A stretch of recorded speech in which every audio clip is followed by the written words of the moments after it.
पत्रकार लोकतंत्र का चौथा स्तंभ गौरव गौतम।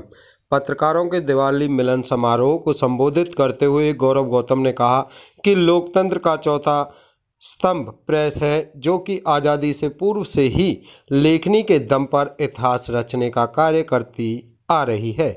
समाज को आईना बन नई राह दिखाने का कार्य करते हैं पत्रकार। ऐसे सभी पत्रकार बंधुओं और मीडिया कर्मियों को मेरी व मेरी पार्टी की तरफ से दीपावली मिलन के इस समारोह के माध्यम से दीपावली की हार्दिक शुभकामनाएं। लक्ष्मी जी की कृपा आप सभी पर सदैव बनी रहे। मंच संचालन इस कार्यक्रम में भगत सिंह तेवतिया ने किया। वहीं वर्किंग जर्नलिस्ट ऑफ इंडिया समिति के अध्यक्ष राजकुमार भाटिया ने सभी का धन्यवाद प्रस्तुत किया। 4 जिलों के प्रभारी वरिष्ठ पत्रकार मोहन सिंह जोरखेड़ा ने सभी पत्रकारों को संबोधित करते हुए कहा कि आप सबको अपनी लेखनी के दम पर पलवल जिले का नाम रोशन करना चाहिए।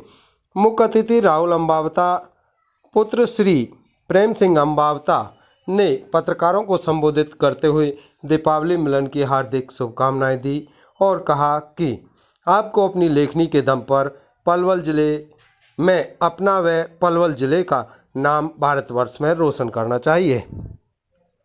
धीरज पुत्र रमेश भगत जी ने भी पत्रकारों को संबोधित करते हुए कहा कि आप सभी को मेरी तरफ से दीपावली की हार्दिक शुभकामनाएं और इस तरह के कार्यक्रमों से समाज में एक नया संदेश जाता है। इस तरह के कार्यक्रम समय समय पर आयोजित होते रहने चाहिए। वहीं दीपावली की ढेरों शुभकामनाएं अपनी तरफ से दी और इस कार्यक्रम में अनेकों समाज सेवियों व सभी पत्रकारों ने भाग लिया।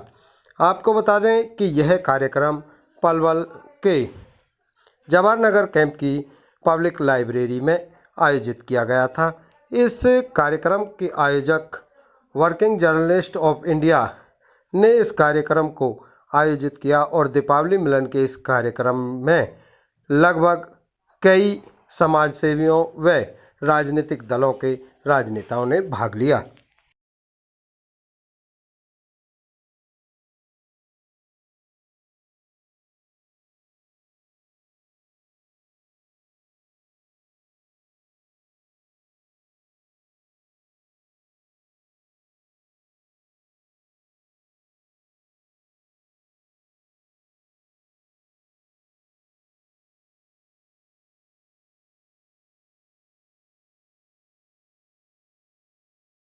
आप लोगों में, आप सभी को मेरी तरफ से, मेरे परिवार की तरफ से, हमारी संस्था की तरफ से, दयानंद जन सेवा समिति की तरफ से आप सभी को दीपावली की बहुत बहुत शुभकामनाएं।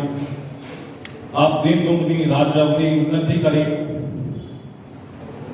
मैं आपकी जानकारी के लिए 2-3 बातें आपके सामने रखना चाहता हूं। आप समाज के चौथे स्तंभ हैं, इस देश के चौथे स्तंभ हैं। आपका फर्ज बनता है, हमारा फर्ज बनता है, लोगों तक सही जानकारी पहुंचाई जाए।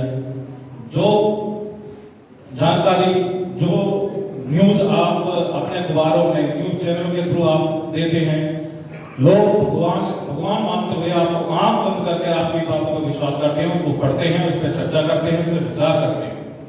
तो आप लोगों का फर्ज बनता है आप लोगों तक सही जानकारी पहुंचाएं। रहा दीपावली के त्योहार के बारे में भी आप सही जानकारी लोगों तक पहुंचाएं। ये कैसा त्योहार है? आपसी भाईचारे का त्योहार है, रोशनी का त्योहार है, मगर हम लोगों को ये पता ही नहीं है ये त्याग, बलिदान और तपस्या का भी बहुत बड़ा त्योहार है। भगवान श्री राम जो विष्णु जी के अवतार थे, उनको श्राप मिला था कि बेटा, मैं गलत बोल गया, बेटा भगवान श्री राम के लिए कि तेरे को बेटा अपनी पत्नी से जुदा होना पड़ेगा, अपनी माँ से जुदा होना पड़ेगा। कुछ कर्म ऐसे होते हैं जो पिछले जन्म के इंसान को भोगने पड़ते हैं। उनको श्राप था और सबसे ज्यादा भगवान उसमें रामायण में सबसे ज्यादा त्याग और बलिदान उस माई कैकेयी का था, जिसने उनको अपनी पति से दशरथ से कहके उनको वनवास भिजवाया था। उनका बलिदान ये था, पति का बलिदान बेटे का मौत का बलिदान सबसे ज्यादा पश्चाताप उस माँ के को हुआ था। ये शायद सभी लोगों को बात शायद पता ना हो, मगर ये सच्चाई है जीवन की। कहते हैं विनाशकाले विपरीत बुद्धि, भगवान उस तरह से बुद्धि कर देता है। कोई कर्म कराना होता है, किसी कर्म की वजह से व्यक्ति जीवन जन्म लेता है, वो कर्म करने होते हैं। उस माँ के कई भी उन्होंने बुद्धि कर ली थी, इस वजह से उन्होंने ये ऐसा वचन मांग लिया और भगवान श्री राम को वनवास जाना पड़ा। उसके जाने के बाद भगवान भरत अपनी माँ की वजह से उनको कोसते रहे, उनका भी त्याग अपनी माँ की उनको करना पड़ा। माँ सोचती रही मैंने क्या इतना बड़ा जुल्म कर दिया कि मेरे साथ आ जाए। सबसे ज्यादा पश्चाताप उसको हुआ था, तो सबसे ज्यादा बलिदान तो मैं उनका मानता हूँ मेरी जानकारी के अनुसार। बाकी आप सब सामाजिक प्रतिष्ठित व्यक्ति हैं, आप मेरे से ज्यादा जानकारी रखते हैं, तो इसलिए मैं आपसे कहूँगा सही जानकारी देना पहुँचाना आपका फर्ज है। और इसी बात को अपनी वाणी को प्राप्त देता हुआ मैं आप सबको पुनः दोबारा दीपावली की शुभकामनाएं देता हूँ।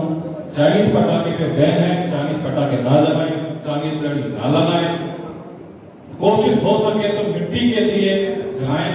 बहुत बहुत धन्यवाद, बहुत बहुत शुभकामनाएं।